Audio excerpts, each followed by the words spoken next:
ipagdasal daw natin siya. Hala ka, ano bang nangyari sa kanya? Pero ako pinagdadasal ko na siya. Pero secret kung anong ipinagdarasal ko para sa kanya. Tingnan nyo, dinadasalan na siya. Bakit nga ba? Anong nangyari kay Speaker Martin Romualdez? Nako, napakabait niyan, di ba? Bigay ng ayuda yan, di ba? Kaya ang bait-bait niyan.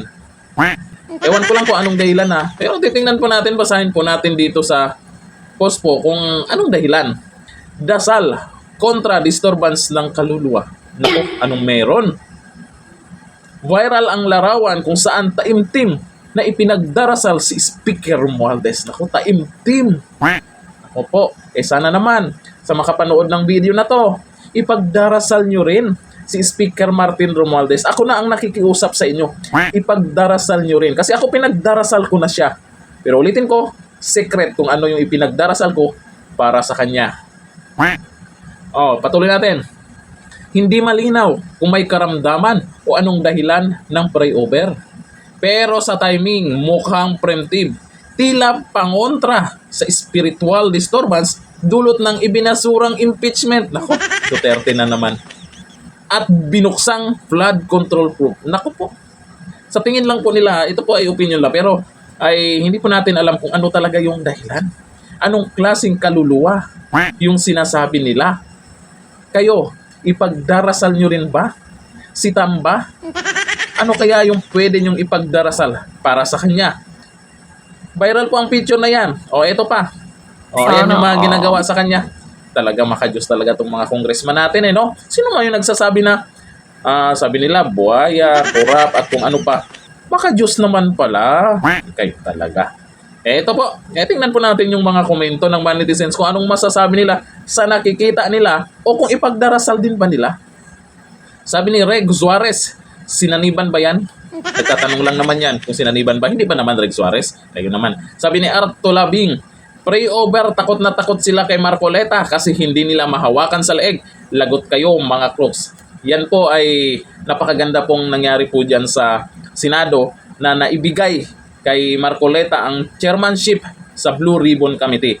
Kaya marami pong pwedeng mapaimbestigahan ni Senator Marcoleta kasi karamihan po kasi ang gusto ay si Senator Marcoleta daw ang gustong gawing Senate President.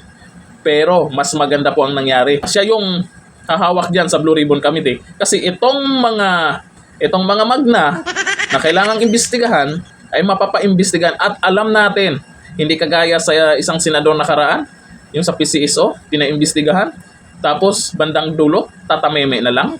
Ayaw natin ng ganyan. Kailangan kung naumpisahan ituloy-tuloy na yan para magkaalaman kung sino talaga ang mga magna dyan. Ito si Senator Marcoleta ay sa performance pa lang niya doon sa Kamara, alam natin, meron niyang paninindigan. Kaya, kabahan ang dapat kabahan. Sabi ni Jarwin Morales, akalain mo ginagamit pa ang sagradong dasal para lang sa katarantado. Tingnan mo naman to. Kahit magpapako pa sila sa krus, di nila mauuto ang sambayan ng Pilipino. May paglalagyan sila sa 2028. Ayon po yan kay Jarwin Morales. Pero sana naman, pakisama din tayo sa kanila kasi pinagdarasal nila. Siyempre tayo po, ay iba-iba po tayo ng paniniwala, iba-iba po tayo ng hiling sa kanya, di ba? Kaya dito po, ipagdarasal din po natin. Bahala na po kayo kung ano po yung hiling nyo po sa kanya para kay Speaker Martin Romualdez. Sabi ni JJ, pinagdarasal nila sana malaking pondo. Sana Ito naman tong mga to. Puro kayo negatibo. Hayaan po natin na baka itong si Speaker ay may magandang plano. Magandang plano. Para kanino? Para ba sa taong bayan? O para sa kanila lang? Pero ito dito kasi sa nag-viral na mga picture na to, hindi pa malinaw kung ano talaga yung totoong dahilan. Ano kaya meron dyan? Baka tumalab na yung patusok-tusok nyo dyan. Ako po, wag naman. Kawawa naman. Hanggang dito lang. Thank you. Bye-bye.